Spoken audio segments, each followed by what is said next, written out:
Mi nombre es Esteban Torres. Tengo 70 años y mi propio hijo me abandonó en el hospital cuando más lo necesitaba, creyendo que era una carga que ya no valía la pena mantener. Pero lo que Damián no sabía es que yo había estado planeando en secreto el futuro de mi fortuna durante años y que mi testamento contenía una cláusula que cambiaría su vida para siempre. Imagínate la ironía del destino. Después de trabajar 50 años como comerciante de granos y construir un imperio familiar que valía millones, mi único hijo me dejó internado en un hospital público como si fuera un indigente sin familia. Damián, con su traje caro y su actitud de empresario exitoso, firmó los papeles de abandono médico, pensando que se libraba de un viejo problemático que solo le costaba dinero. Pero pronto descubriría que había cometido el error más costoso de su vida. Todo empezó cuando me desmayé en mi oficina un martes por la mañana. Los médicos diagnosticaron un infarto menor que requería hospitalización y cuidados especiales durante varias semanas. Llamé a Damián desde la ambulancia, esperando que mi hijo viniera inmediatamente a acompañarme en este momento difícil.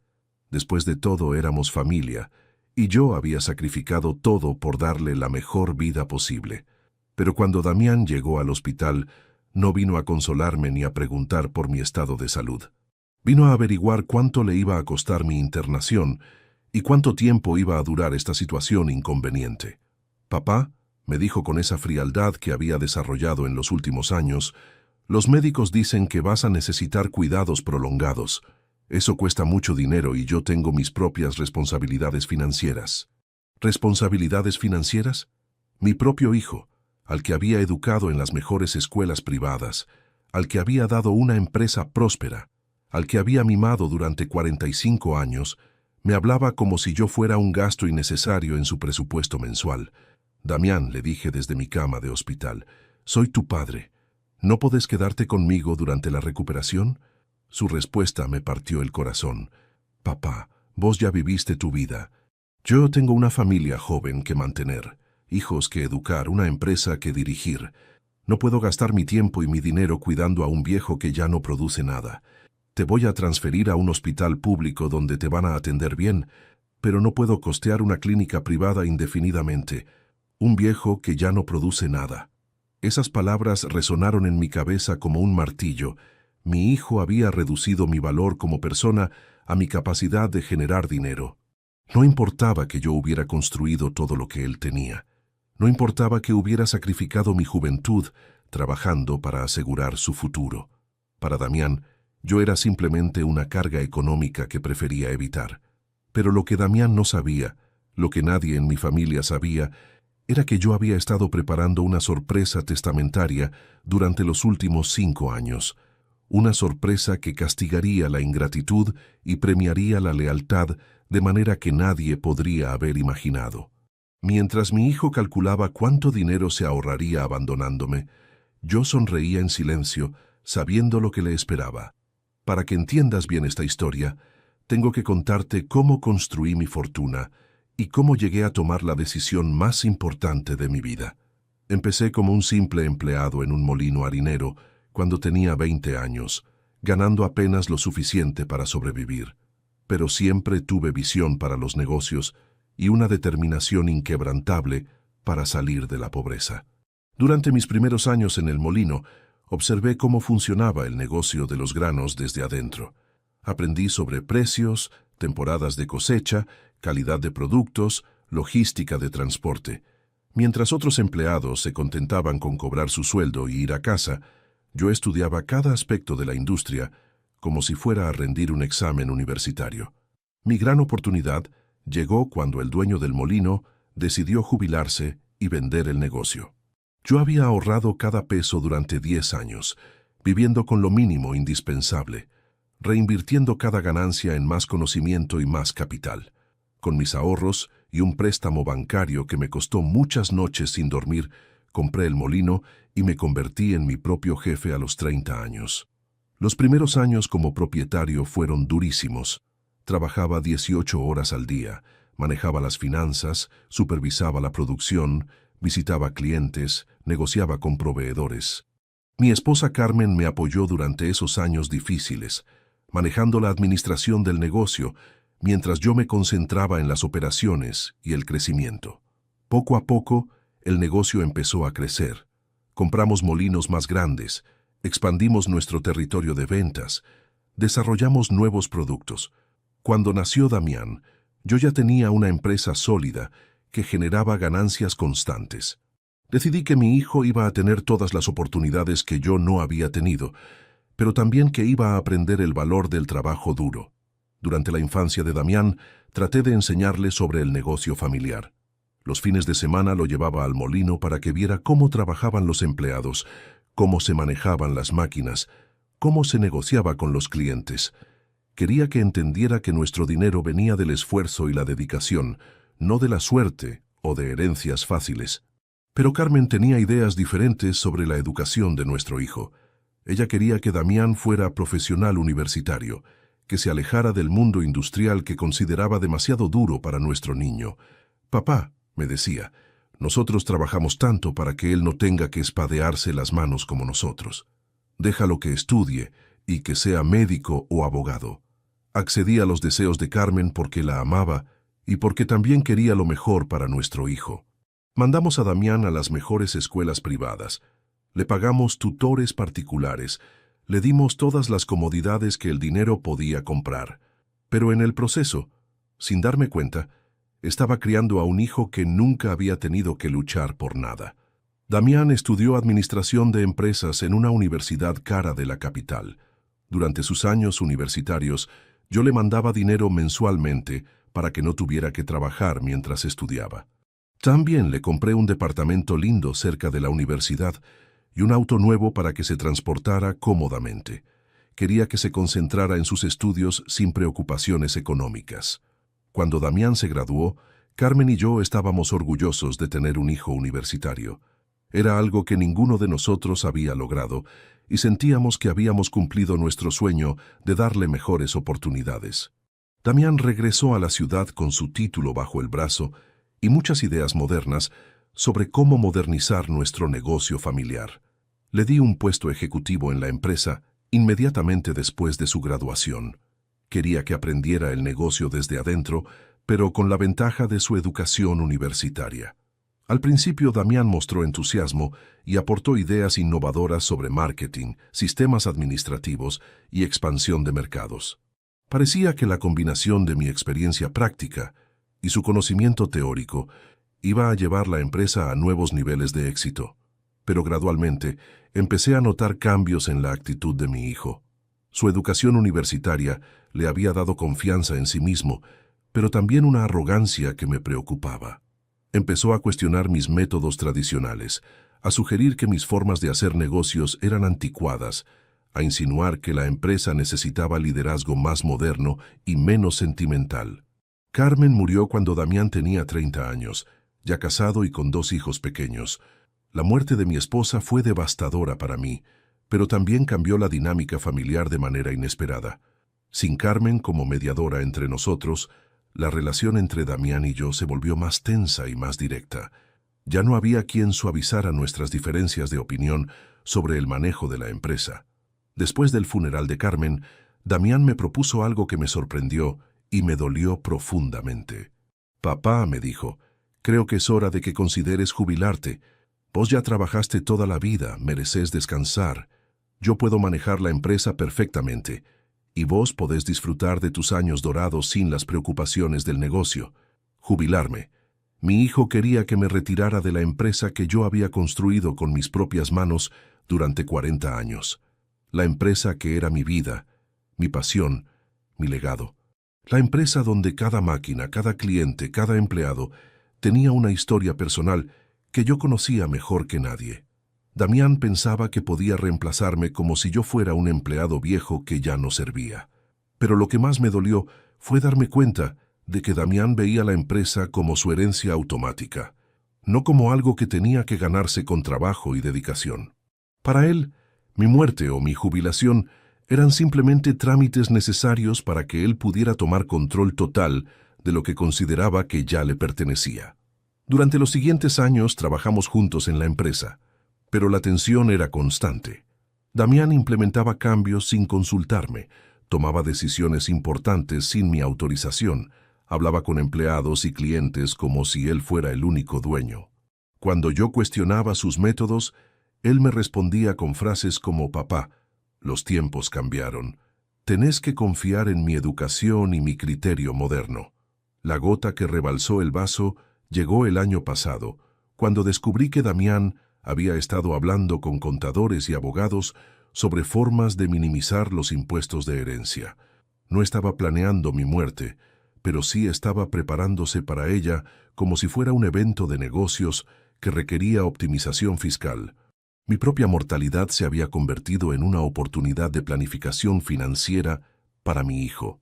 Esa noche, después de descubrir los planes secretos de Damián, tomé una decisión que cambiaría el destino de mi familia para siempre. Llamé a mi abogado de confianza, el doctor Maldonado, y le pedí que viniera a mi casa urgentemente. Era hora de hacer algunos cambios importantes en mi testamento, cambios que reflejarían mis verdaderos sentimientos sobre la lealtad familiar y la gratitud filial. «Doctor Maldonado», le dije cuando llegó a mi casa esa noche, «necesito modificar mi testamento de manera radical. Mi hijo ha demostrado que ve mi muerte como una oportunidad de negocios, no como la pérdida de su padre. Quiero asegurarme de que mi fortuna vaya a personas que realmente la valoren y la merezcan». Durante las siguientes semanas, trabajamos en secreto para crear un testamento que reflejara mis verdaderos deseos. No era un documento vengativo, sino uno que premiaba la lealtad, el trabajo duro y la gratitud genuina. También incluía cláusulas especiales que se activarían dependiendo del comportamiento de mi hijo durante mis últimos días de vida. La cláusula más importante estipulaba que si Damián me abandonaba durante una enfermedad grave o me dejaba solo en momentos críticos de salud, automáticamente perdería su derecho a la herencia principal. En su lugar, esa herencia se redistribuiría entre personas que hubieran demostrado lealtad y cariño genuino hacia mí durante mis momentos más vulnerables. Mi fortuna era considerable. 50 años de trabajo duro habían resultado en propiedades valoradas en más de 5 millones de pesos, cuentas bancarias con otros 3 millones y la empresa familiar que generaba ganancias anuales de varios millones más. Era suficiente dinero para asegurar una vida cómoda para varias generaciones, pero solo si se manejaba con responsabilidad y gratitud. El doctor Maldonado redactó cláusulas específicas que protegían mi fortuna de herederos ingratos. Si Damián me abandonaba en el hospital, si firmaba papeles de abandono médico, si trataba mi enfermedad como una carga financiera en lugar de como una oportunidad de demostrar amor filial, entonces perdería automáticamente el 80% de la herencia. Pero también incluimos cláusulas positivas para recompensar la lealtad. Los empleados de la empresa que me visitaran durante mi internación recibirían bonos especiales. Los vecinos que se ofrecieran a ayudarme recibirían reconocimientos financieros. Cualquier persona que demostrara cariño genuino durante mis momentos difíciles sería recordada generosamente en el testamento. Además, establecí un fondo especial para mis nietos, pero con condiciones estrictas. Solo podrían acceder a ese dinero si mantenían una relación respetuosa conmigo durante mis últimos años de vida y si demostraban haber aprendido valores de trabajo duro y gratitud familiar. Si Damián los alejaba de mí o les enseñaba a verme como una carga, entonces ese fondo se destinaría a organizaciones benéficas que ayudaran a ancianos abandonados. El doctor Maldonado me advirtió sobre las complejidades legales de mi testamento. «Don Esteban», me dijo, «este documento va a crear muchas sorpresas cuando se lea después de su muerte. Su hijo no va a poder impugnarlo legalmente porque está perfectamente redactado, pero va a sufrir un shock emocional y financiero muy grande». Era exactamente lo que yo quería. Damián había pasado años preparándose para heredar mi fortuna sin esfuerzo, dando por sentado que mi dinero le pertenecía automáticamente. Era hora de que aprendiera que las herencias se ganan con amor y lealtad, no con títulos de parentesco biológico. Y entonces llegó el momento de la verdad. Mi infarto en la oficina, la hospitalización, la llamada desesperada a mi hijo pidiendo su compañía y apoyo. Todo se desarrolló exactamente como las cláusulas de mi testamento habían previsto. Damián eligió el dinero sobre el amor paternal, la conveniencia sobre la lealtad familiar, la comodidad personal sobre la gratitud filial. Cuando Damián firmó los papeles de abandono médico en el hospital público, activó automáticamente las cláusulas punitivas de mi testamento. Sin saberlo, había renunciado al 80% de la fortuna que había estado esperando heredar durante toda su vida adulta. Su propia firma en esos documentos se convirtió en la evidencia legal de su abandono paternal. Pero la historia no termina ahí. Durante las semanas que pasé en el hospital público, algo hermoso empezó a suceder. María Elena, una enfermera de 50 años que trabajaba en el pabellón de cardiología, empezó a tratarme con un cariño que no había recibido de mi propia familia en años. Cuando se enteró de que mi hijo me había abandonado, me adoptó como su paciente especial. María Elena me traía comida casera los fines de semana. Se quedaba después de su turno para conversar conmigo, me ayudaba a caminar por los pasillos durante mi rehabilitación. No lo hacía por dinero o por interés, sino porque genuinamente se preocupaba por mi bienestar.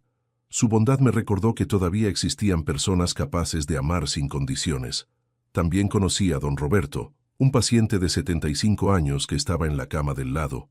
Habíamos sido abandonados por nuestras familias respectivas, pero encontramos en nuestra amistad el consuelo que nuestros hijos no nos habían dado. Don Roberto me contaba historias de su juventud trabajando en el campo, y yo le hablaba sobre mis años construyendo el negocio de granos. La doctora Sánchez, la cardióloga que manejaba mi caso, también se convirtió en una figura importante durante mi recuperación. Cuando se enteró de mi situación familiar, me trató con una compasión profesional que iba más allá de sus obligaciones médicas. Me explicaba detalladamente mi condición, me daba esperanzas sobre mi recuperación, me trataba con la dignidad que mi propio hijo me había negado. Durante esas semanas en el hospital, tuve tiempo para reflexionar sobre mi vida, sobre las decisiones que había tomado, sobre el legado que quería dejar.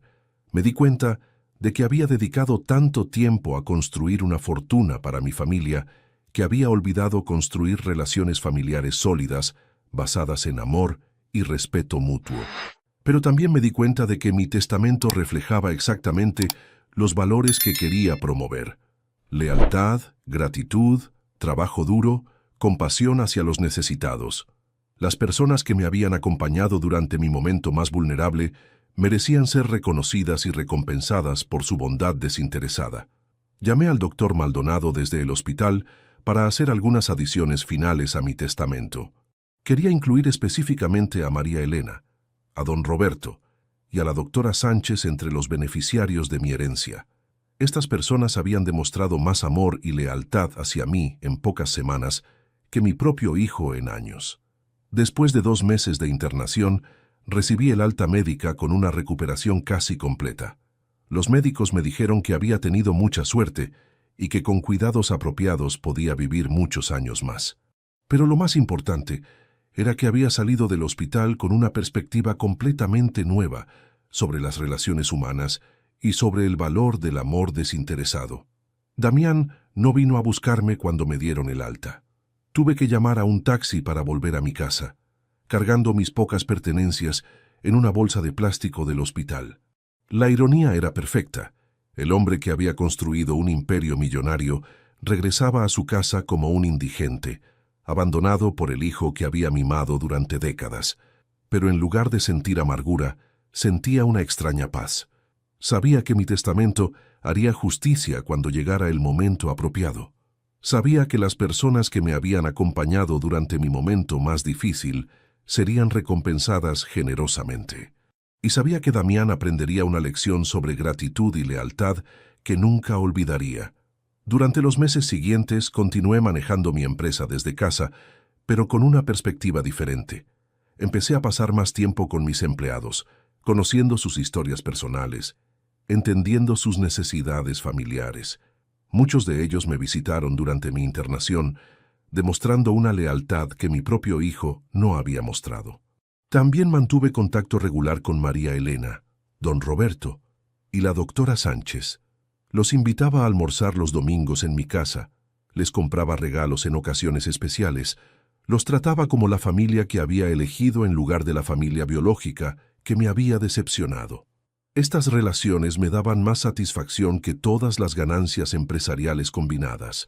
Damián, por su parte, siguió manejando su parte de la empresa como si nada hubiera pasado.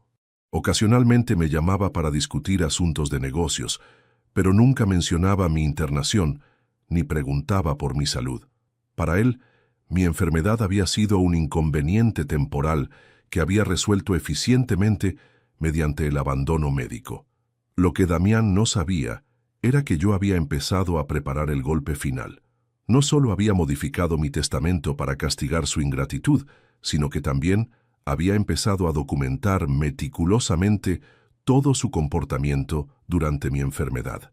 Tenía copias de los papeles de abandono que había firmado, testimonios de empleados del hospital sobre su actitud, registros de todas sus llamadas telefónicas durante esas semanas críticas.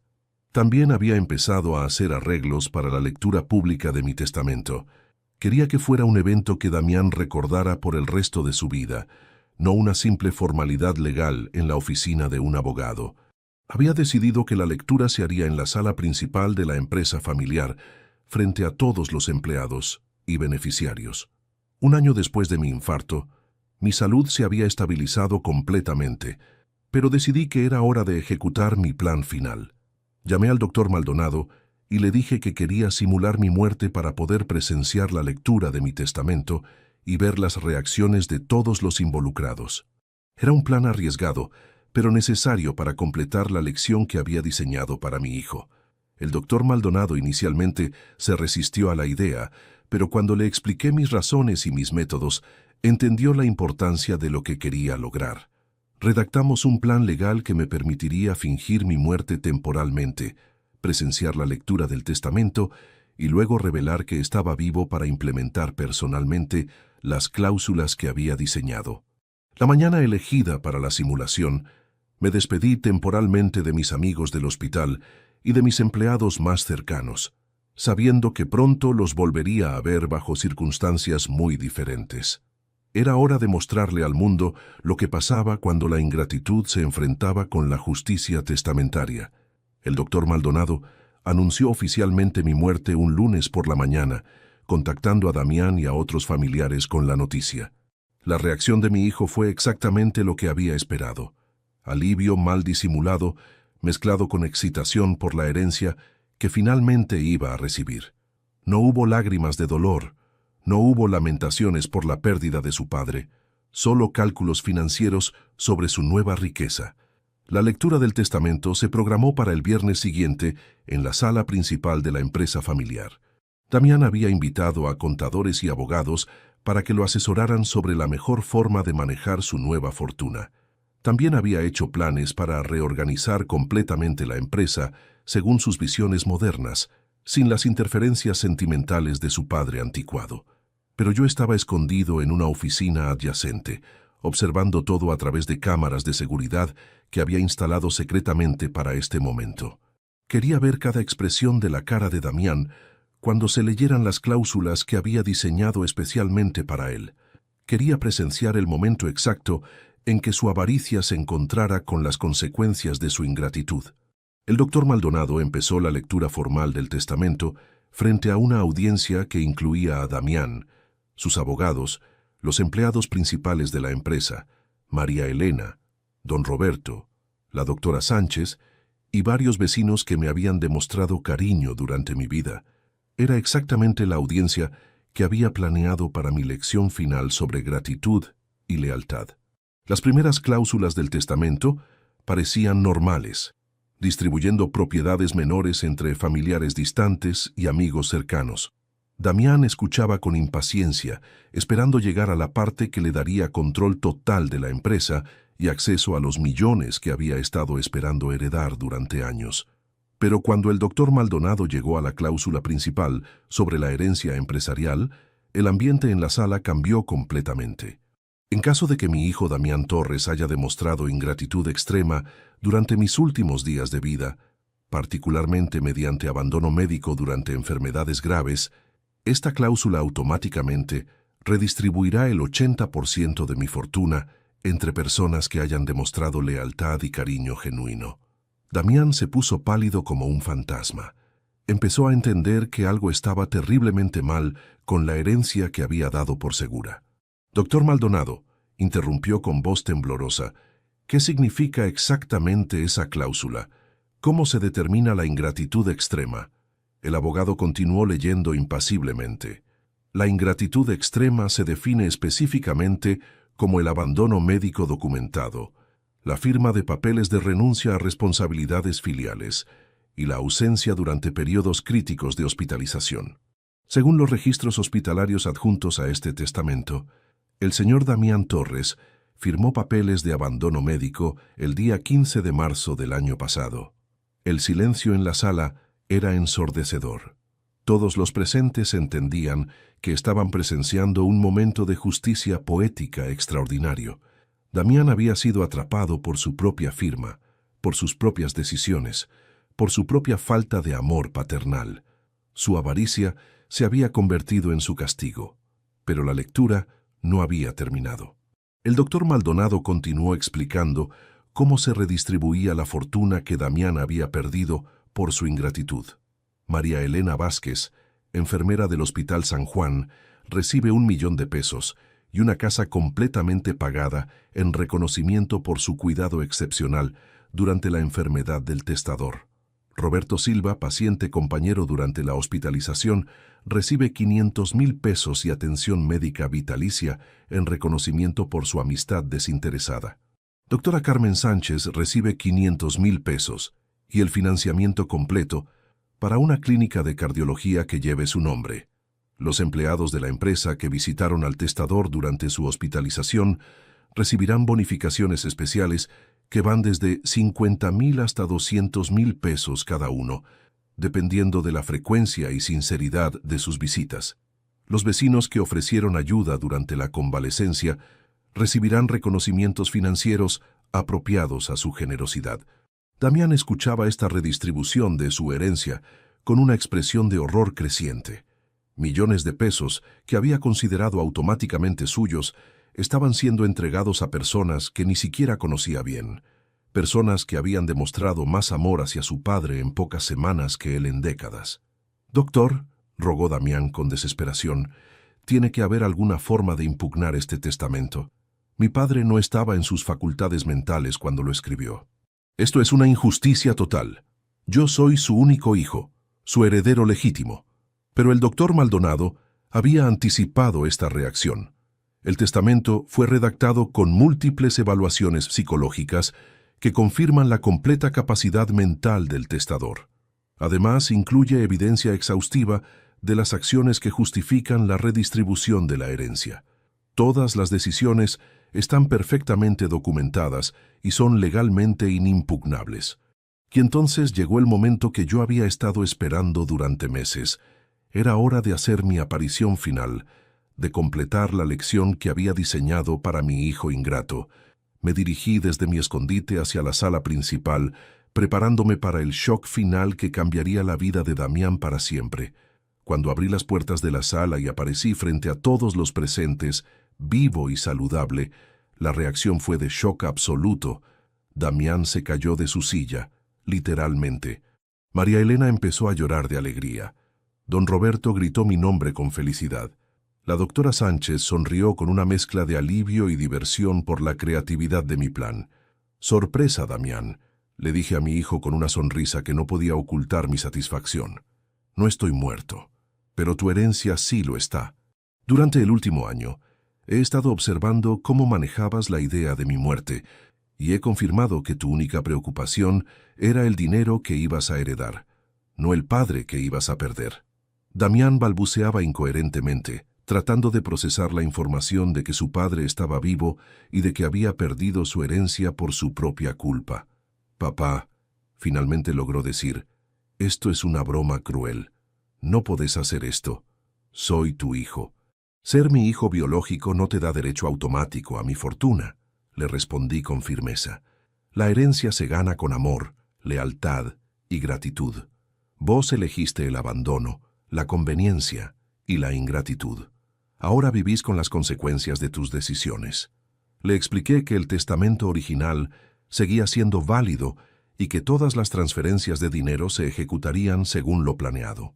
María Elena, don Roberto, la doctora Sánchez y todos los demás beneficiarios recibirían el dinero que habían ganado con su bondad desinteresada. Damián recibiría solo el 20% restante de la herencia, suficiente para vivir cómodamente, pero no para ser rico sin esfuerzo. Pero también le ofrecí una oportunidad de redención. Si durante los próximos 5 años demostraba haber aprendido sobre gratitud, respeto y amor familiar, podría ganar de vuelta una porción de la herencia que había perdido. Pero tendría que probarlo con acciones consistentes, no con palabras vacías o arrepentimientos temporales. Las condiciones para su redención eran específicas. Tenía que visitarme semanalmente, no por obligación, sino por cariño genuino. Tenía que participar activamente en obras de caridad que ayudaran a ancianos abandonados. Tenía que aprender a manejar la empresa con compasión hacia los empleados, no solo con eficiencia financiera. Y tenía que enseñarles a mis nietos sobre el valor del trabajo duro y la gratitud familiar. Damián aceptó estas condiciones inmediatamente, pero yo sabía que la verdadera prueba sería el tiempo. Era fácil prometer cambios cuando acababa de recibir el shock de su vida. Lo difícil sería mantener esos cambios cuando la novedad del susto se desvaneciera y sus verdaderos valores volvieran a la superficie. Durante los meses siguientes, Damián efectivamente cambió su comportamiento de manera radical. Me visitaba regularmente, pero al principio era obvio que lo hacía por obligación más que por deseo genuino. Hablaba conmigo sobre negocios y familia, pero sus palabras sonaban ensayadas, como si hubiera preparado guiones para impresionarme. Sin embargo, con el tiempo, empecé a notar cambios más profundos en su actitud. El primer cambio real llegó cuando Damián empezó a trabajar como voluntario en un hogar de ancianos los fines de semana. Al principio, lo hizo para cumplir con las condiciones de su redención, pero gradualmente desarrolló relaciones genuinas con los residentes. Me contaba historias sobre don Felipe, un anciano de 80 años que había sido abandonado por su familia, y sobre doña Carmen, una señora que no recibía visitas desde hacía 2 años. Un domingo, Damián me trajo a visitarlo al hogar de ancianos para que conociera a las personas con las que había estado trabajando. Fue impactante ver cómo mi hijo había desarrollado conexiones emocionales reales con estos ancianos olvidados. Los trataba con paciencia y respeto, les prestaba atención genuina a sus historias, les daba el cariño que sus propias familias les habían negado. Don Felipe me apartó después de la visita y me dijo algo que me llegó al corazón. Su hijo es un buen hombre, señor Torres. Al principio pensamos que venía acá por obligación, pero ahora vemos que realmente se preocupa por nosotros. Nos trata como si fuéramos su familia. Era la primera vez en años que alguien me decía que mi hijo era un buen hombre, y viniendo de una persona que conocía el abandono familiar, esas palabras tenían un peso especial.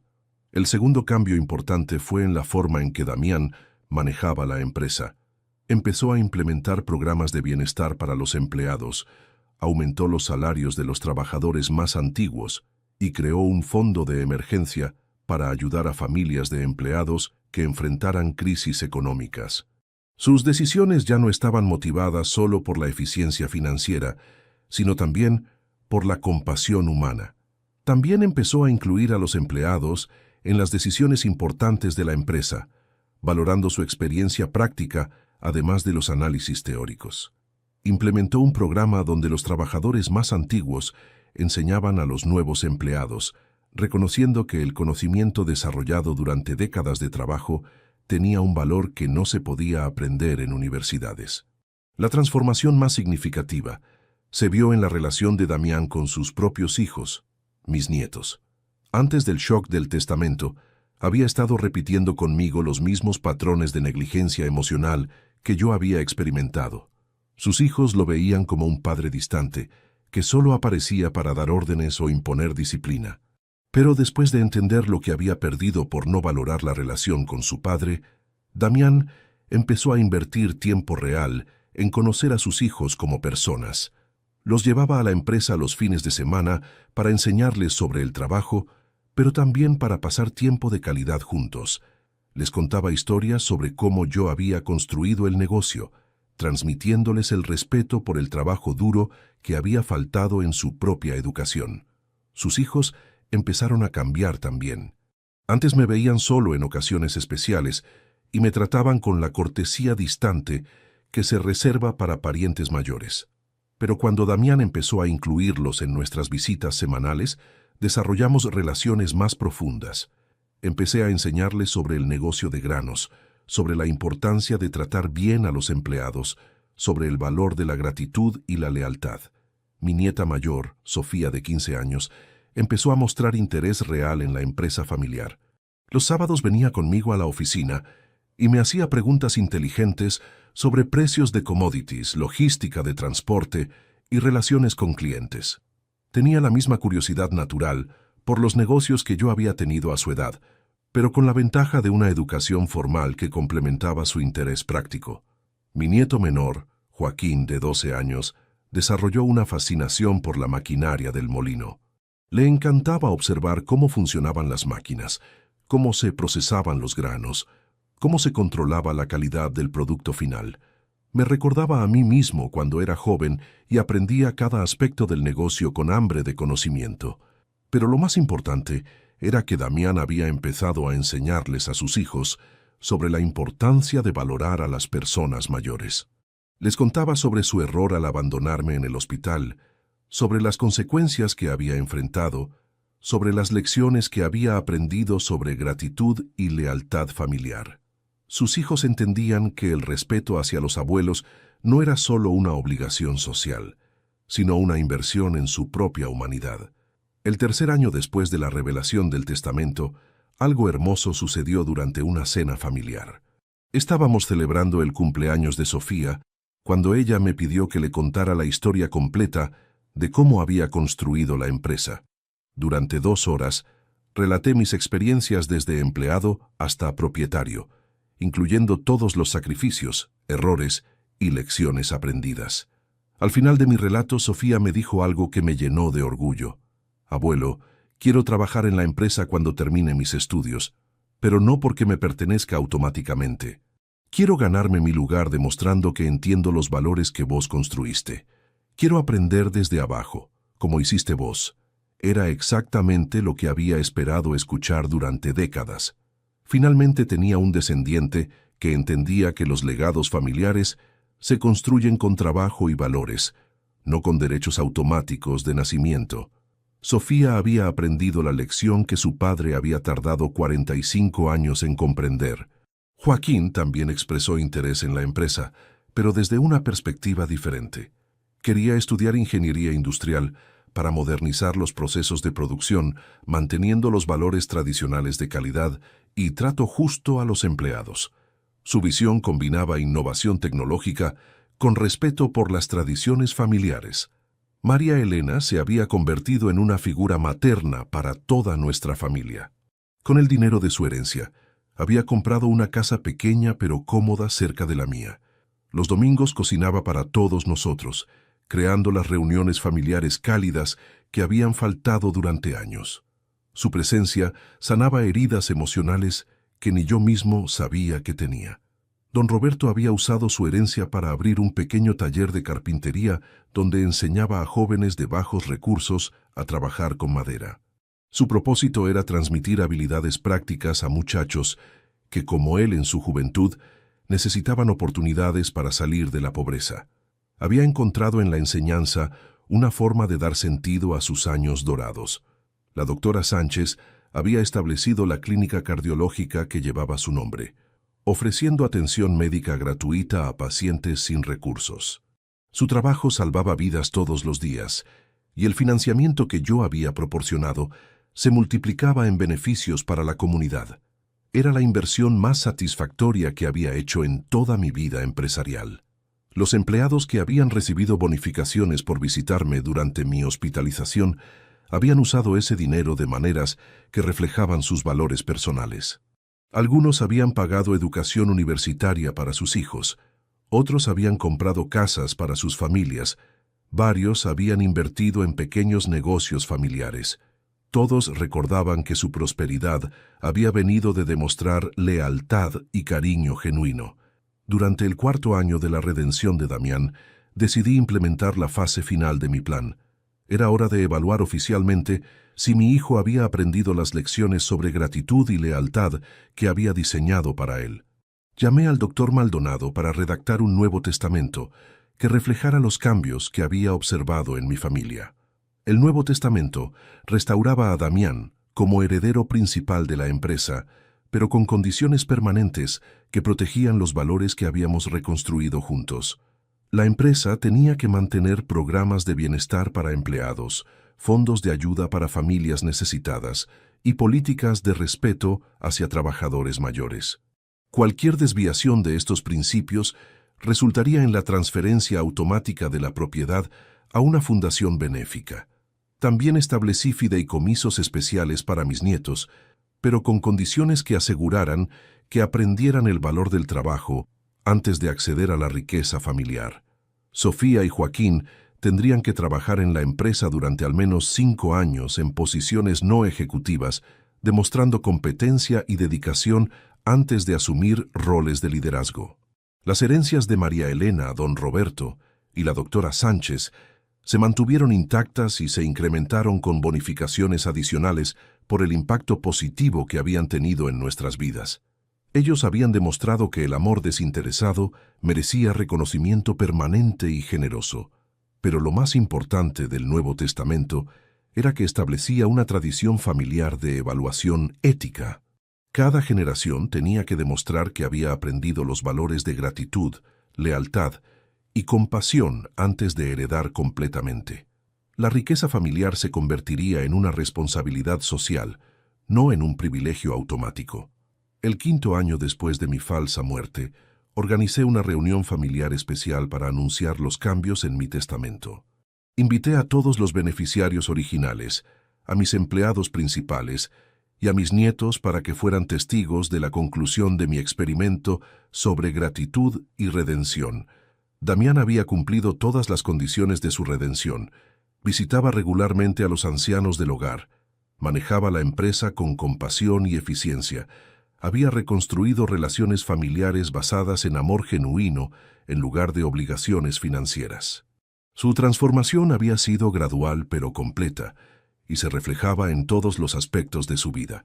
Cuando anuncié que restauraba su herencia completa, Damián no mostró el alivio o la excitación que había esperado. En lugar de eso, me dijo algo que demostró que realmente había aprendido las lecciones más importantes. «Papá», me dijo, «la herencia financiera ya no es lo más importante para mí. Lo que realmente valoro es la herencia de valores que me enseñaste durante estos años». Sus palabras reflejaban una madurez emocional que había tardado décadas en desarrollar. Había entendido que la verdadera riqueza familiar no estaba en las cuentas bancarias, sino en las relaciones basadas en respeto mutuo y amor genuino.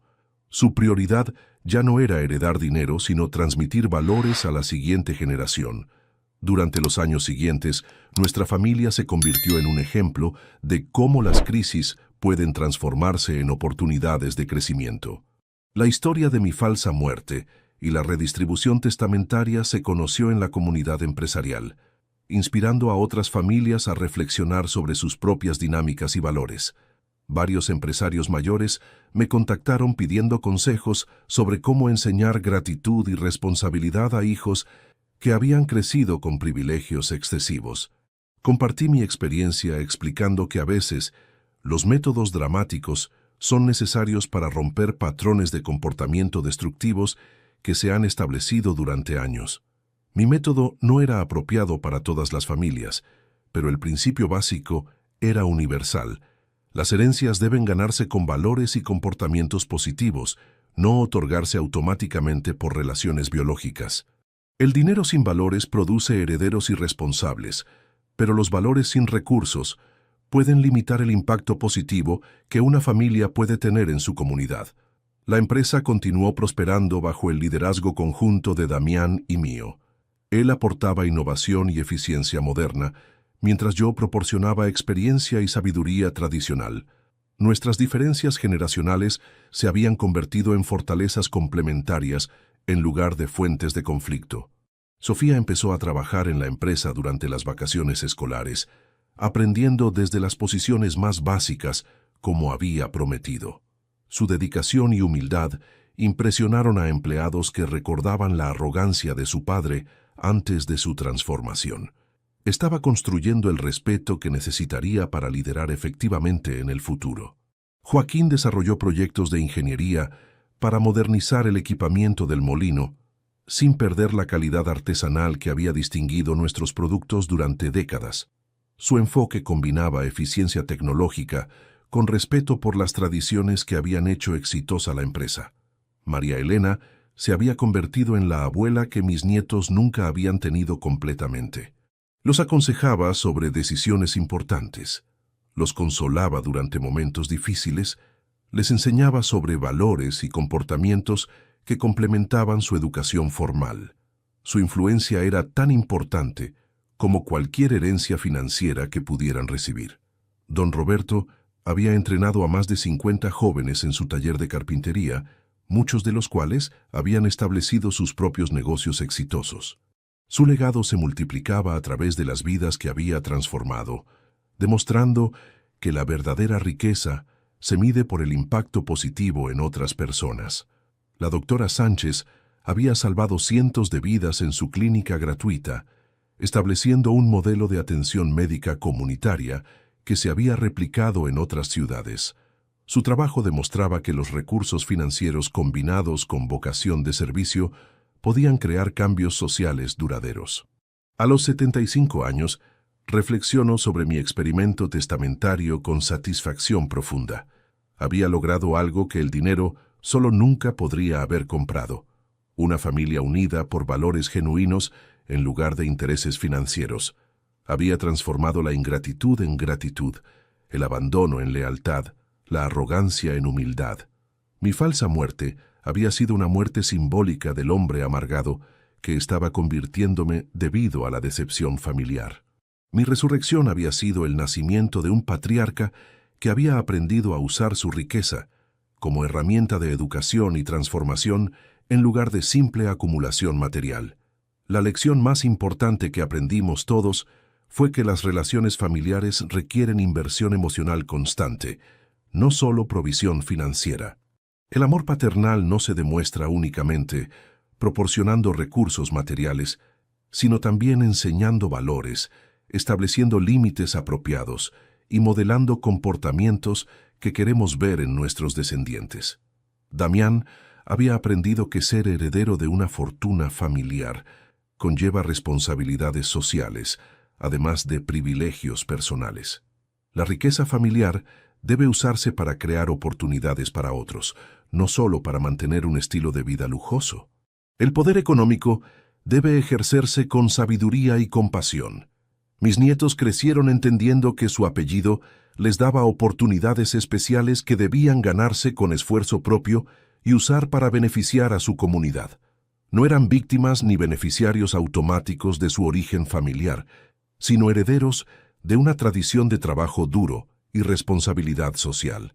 Hoy, cuando visito el hogar de ancianos donde Damián continúa trabajando como voluntario, veo anchos reflejos de mi propia experiencia de abandono. Pero también veo la diferencia que puede hacer una persona comprometida con cambiar patrones destructivos de comportamiento familiar. Mi hijo había quebrado un ciclo de negligencia emocional que podría haberse repetido durante generaciones. La empresa familiar continúa creciendo, pero ahora con un propósito que trasciende las ganancias financieras.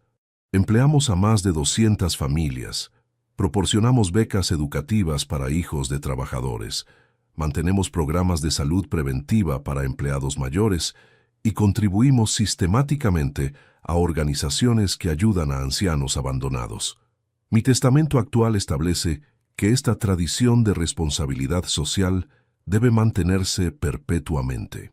Las futuras generaciones de la familia Torres tendrán recursos financieros abundantes, pero solo si demuestran que han aprendido a usar esos recursos para crear beneficios comunitarios, además de comodidad personal. Y vos que me escuchaste hasta acá, quiero que sepas algo muy importante sobre las relaciones familiares y la gratitud. Si tenés familiares mayores en tu vida, no esperes hasta que sea demasiado tarde para demostrarles tu cariño y respeto. El tiempo es un recurso no renovable, y las oportunidades de mostrar amor pueden desaparecer sin previo aviso. Los padres y abuelos no solo necesitan apoyo financiero durante sus años dorados, necesitan compañía emocional, respeto por su experiencia e inclusión en las decisiones familiares importantes. El abandono emocional duele más que cualquier dificultad económica, y sus efectos pueden durar generaciones si no se corrigen a tiempo. Si alguna vez te encontrás en la posición de cuidar a familiares mayores, recordá que es una oportunidad de demostrar los valores que querés transmitir a tus propios hijos. Ellos están observando cómo tratás a las personas mayores de tu familia y van a tratarte de la misma manera cuando llegue tu momento de necesitar cuidados. La gratitud no es solo un sentimiento bonito, es una práctica que debe demostrarse con acciones consistentes. Los hijos que aprenden a valorar los sacrificios de sus padres se convierten en adultos que valoran los sacrificios de otros. La ingratitud, por el contrario, es una enfermedad moral que se propaga y destruye relaciones durante generaciones. Mi experiencia me enseñó que nunca es demasiado tarde para cambiar patrones destructivos de comportamiento familiar, pero el cambio requiere métodos a veces dramáticos para romper décadas de hábitos negativos. Damián necesitaba el shock de perder su herencia para entender lo que realmente había perdido durante años, la oportunidad de tener una relación genuina con su padre. Contame desde qué ciudad me estás escuchando y si alguna vez tuviste que tomar medidas drásticas para enseñar gratitud y respeto a miembros de tu familia. Porque al final, lo que realmente importa no es cuánto dinero dejamos a nuestros hijos, sino qué valores les enseñamos sobre cómo tratar a las personas que los amaron incondicionalmente durante toda su vida. Durante los años posteriores a mi experimento testamentario, he reflexionado profundamente sobre las complejidades de las relaciones familiares y el poder transformador de las crisis bien manejadas. Mi historia se extendió más allá de mi familia inmediata y comenzó a influir en la forma en que otras familias enfrentaban problemas similares de ingratitud y abandono de ancianos. Un aspecto que no había anticipado completamente era el impacto psicológico duradero que mi simulación de muerte tendría en todas las personas involucradas.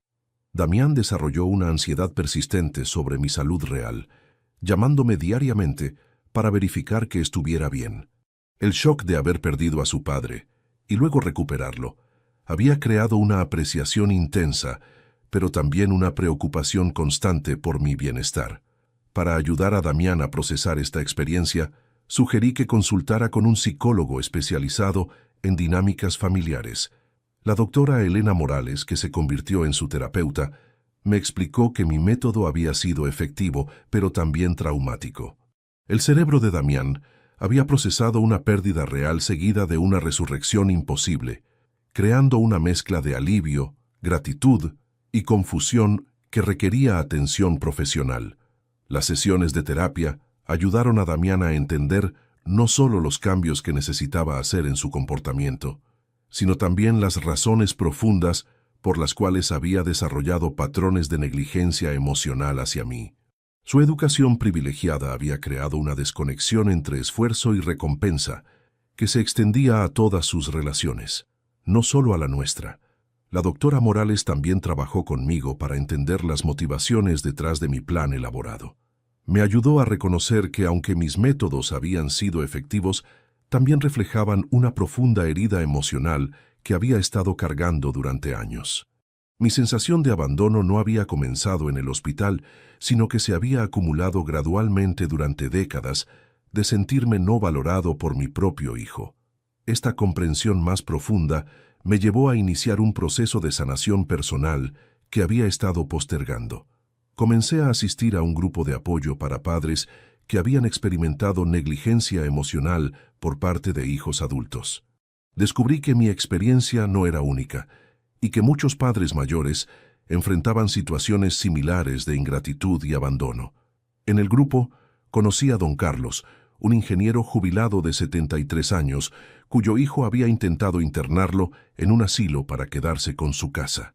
También estaba doña Mercedes, una maestra retirada de 68 años, cuyos 3 hijos solo la contactaban cuando necesitaban dinero prestado. Sus historias me ayudaron a entender que los problemas familiares que había experimentado eran parte de un patrón social más amplio. El grupo de apoyo se convirtió en una fuente de sabiduría colectiva sobre cómo manejar relaciones familiares disfuncionales. Compartimos estrategias para establecer límites apropiados, métodos para comunicar expectativas claramente y técnicas para proteger nuestro bienestar emocional sin cortar completamente las relaciones con hijos ingratos. Mi historia del testamento sorpresa se convirtió en un caso de estudio dentro del grupo. Algunos miembros admiraban la creatividad y efectividad de mi método, mientras otros cuestionaban si métodos tan extremos eran necesarios o apropiados. Estas discusiones me ayudaron a refinar mi comprensión de cuándo las medidas dramáticas son justificables y cuándo pueden causar más daño que beneficio.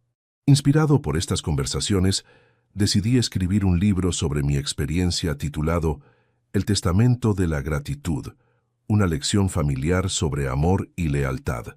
El libro no solo contaba mi historia personal, sino que también incluía consejos prácticos para padres que enfrentaban situaciones similares, análisis psicológicos de las dinámicas familiares tóxicas y estrategias para reconstruir relaciones dañadas. La publicación del libro generó una respuesta abrumadora. Recibí cientos de cartas de padres que habían vivido experiencias similares, hijos que reconocían sus propios patrones de comportamiento negligente, y familias que habían usado mi historia como catalizador para conversaciones difíciles, pero necesarias sobre gratitud y responsabilidad filial. Una de las cartas más conmovedoras vino de una mujer llamada Patricia, cuyo padre había muerto esperando en vain una llamada telefónica de reconciliación que nunca llegó. Me escribió que mi libro había llegado demasiado tarde para reparar su relación con su padre, pero que había inspirado cambios importantes en la forma en que trataba a su madre viuda. También recibí correspondencia de profesionales de la salud mental que habían comenzado a recomendar mi libro a familias que luchaban con problemas similares. La doctora Morales me contó que había ayudado a varias familias a implementar versiones modificadas de mi enfoque, adaptando las lecciones a situaciones específicas sin recurrir a simulaciones de muerte. El impacto más significativo del libro fue en las escuelas de administración y programas de educación financiera familiar. Comenzaron a usar mi historia como ejemplo de cómo las herencias pueden estructurarse para promover valores positivos en lugar de crear dependencia o ingratitud. El concepto de herencias condicionales, basadas en comportamiento y valores, se volvió un tema de estudio académico. Varias universidades me invitaron a dar conferencias sobre planificación patrimonial ética y dinámicas familiares. En estas presentaciones, enfatizaba que mi método no era una fórmula universal, sino un ejemplo de cómo la creatividad y la determinación pueden usarse para abordar problemas familiares que parecían insolubles mediante métodos tradicionales. Durante una conferencia en la Universidad Nacional, un estudiante de psicología me preguntó si consideraba que mi método había sido una forma de manipulación emocional. La pregunta me obligó a reflexionar profundamente sobre la ética de mis acciones.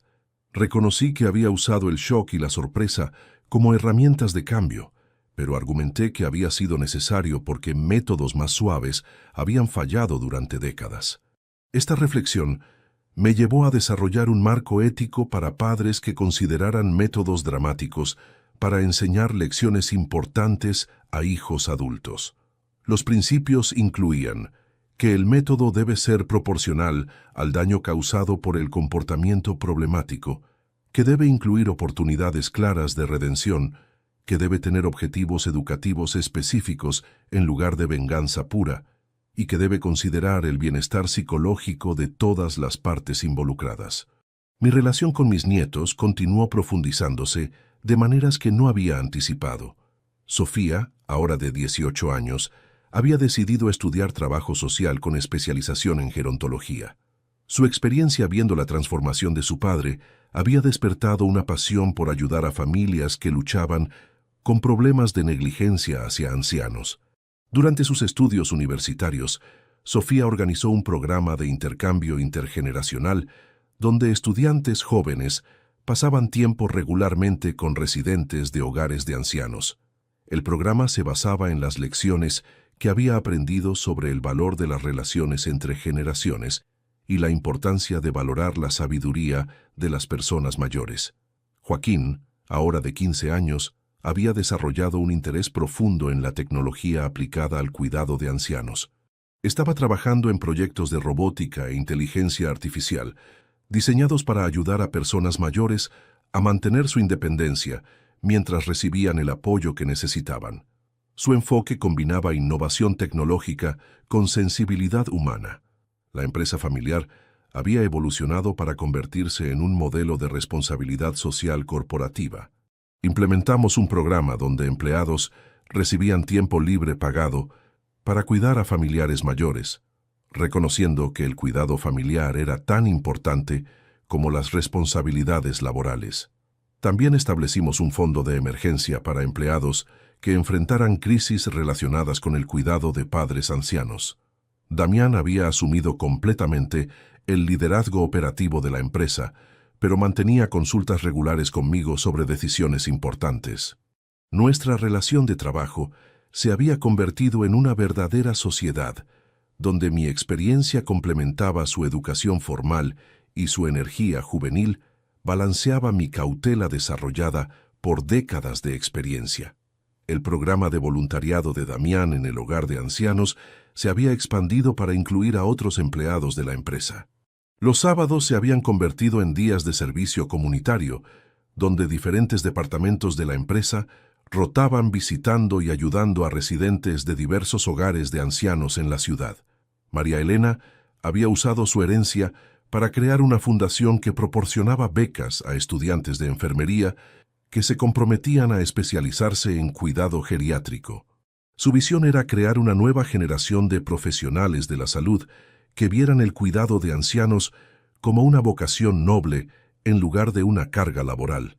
Don Roberto había entrenado a más de 100 jóvenes en su taller de carpintería, creando una red de artesanos que fabricaban muebles especializados para personas mayores con limitaciones de movilidad. Su legado se había multiplicado en forma de negocios independientes que servían a una población frecuentemente olvidada por la industria del mueble tradicional. La doctora Sánchez había expandido su clínica gratuita para incluir servicios de salud mental para personas mayores que sufrían depresión debido al abandono familiar. Su trabajo había identificado una epidemia silenciosa de problemas psicológicos en la población anciana que rara vez recibía atención apropiada. 5 años después de mi experimento testamentario, organicé una reunión especial con todos los beneficiarios originales para evaluar el impacto a largo plazo de nuestras experiencias compartidas. Lo que descubrimos fue que mi plan había creado ondas de cambio positivo que se extendían mucho más allá de mi familia inmediata. La reunión se realizó en el salón principal de la empresa, el mismo lugar donde había revelado mi supervivencia años antes. Pero esta vez el ambiente era de celebración y reflexión en lugar de shock y confrontación. Cada persona presente había usado su experiencia conmigo como catalizador para crear cambios positivos en sus propias vidas y comunidades. María Elena presentó estadísticas sobre la fundación de becas de enfermería que había establecido. En 5 años, había graduado a 43 enfermeras especializadas en cuidado geriátrico, y sus estudios mostraban mejoras significativas en la calidad de vida de pacientes ancianos en hospitales donde estas enfermeras trabajaban. Don Roberto compartió historias sobre los jóvenes que había entrenado, muchos de los cuales ahora empleaban a otros jóvenes en situaciones similares. Su programa había creado una red de más de 200 empleos en trabajos relacionados con carpintería y fabricación de muebles especializados. La doctora Sánchez presentó investigación que había desarrollado sobre depresión geriátrica relacionada con abandono familiar. Sus hallazgos habían sido publicados en revistas médicas internacionales y habían influido en protocolos de tratamiento para ancianos en hospitales de varios países. Damián compartió cómo su experiencia había influido en las políticas de recursos humanos de la empresa, creando un modelo que ahora era estudiado por otras compañías interesadas en implementar programas de apoyo familiar para empleados. La empresa había recibido reconocimientos por su enfoque innovador en responsabilidad social corporativa. Mis nietos presentaron sus proyectos respectivos, el programa intergeneracional de Sofía en la universidad y los prototipos tecnológicos de Joaquín para asistencia a ancianos. Ambos proyectos habían recibido atención nacional y estaban siendo replicados en otras instituciones. Durante la reunión, realizamos un ejercicio reflexivo donde cada persona identificó las lecciones más importantes que había aprendido de nuestra experiencia compartida. Los temas comunes incluyeron la importancia de valorar las relaciones mientras las tenemos, la necesidad de expresar gratitud de manera activa en lugar de asumirla, y el poder transformador de crisis bien manejadas. También discutimos los aspectos problemáticos de mi enfoque. Varios participantes mencionaron el trauma inicial causado por mi simulación de muerte y la confusión ética que había generado. Estas conversaciones me ayudaron a refinar mis recomendaciones para otras familias que consideraran métodos similares. Como resultado de estas reflexiones, decidí establecer un centro de mediación familiar especializado en problemas intergeneracionales. El centro ofrecería servicios de consejería, mediación y educación para familias que lucharan con problemas de negligencia, ingratitud y abandono de ancianos. El centro funcionaría con un enfoque de justicia restaurativa, enfocándose en reparar relaciones dañadas en lugar de castigar comportamientos problemáticos. Los métodos incluirían terapia familiar, programas educativos sobre dinámicas intergeneracionales y talleres sobre planificación patrimonial ética. Mi experiencia había demostrado que las crisis familiares, aunque dolorosas, pueden convertirse en oportunidades de crecimiento y transformación cuando se manejan con sabiduría, paciencia y amor genuino. El centro buscaría ayudar a otras familias a navegar estas crisis, sin recurrir a métodos tan extremos como los que yo había usado. Hoy, a los 75 años, vivo con la satisfacción de saber que mi experimento testamentario no solo transformó mi propia familia, sino que también inspiró cambios positivos en cientos de otras familias. Mi historia se ha convertido en un ejemplo de cómo el amor paternal a veces requiere medidas creativas y valientes para enseñar lecciones importantes sobre gratitud y responsabilidad. La empresa familiar continúa prosperando bajo el liderazgo compartido de Damián y mío, pero ahora con un propósito que trasciende las ganancias financieras. Hemos creado empleos dignos para cientos de familias, establecido programas de apoyo para empleados con familiares ancianos y contribuido significativamente a organizaciones que ayudan a personas mayores abandonadas. Mi legado no se mide solo en términos de dinero dejado a herederos, sino en términos de valores transmitidos, relaciones reparadas y cambios sociales inspirados. He aprendido que la verdadera riqueza familiar reside en la calidad de las relaciones entre generaciones, no en la cantidad de dinero acumulado en cuentas bancarias. La historia de mi testamento sorpresa continúa evolucionando mientras nuevas generaciones aprenden sobre la importancia de valorar a sus mayores. Mi esperanza es que otros padres y abuelos encuentren formas menos dramáticas, pero igualmente efectivas de enseñar gratitud y responsabilidad a sus descendientes, creando familias más fuertes y sociedades más compasivas.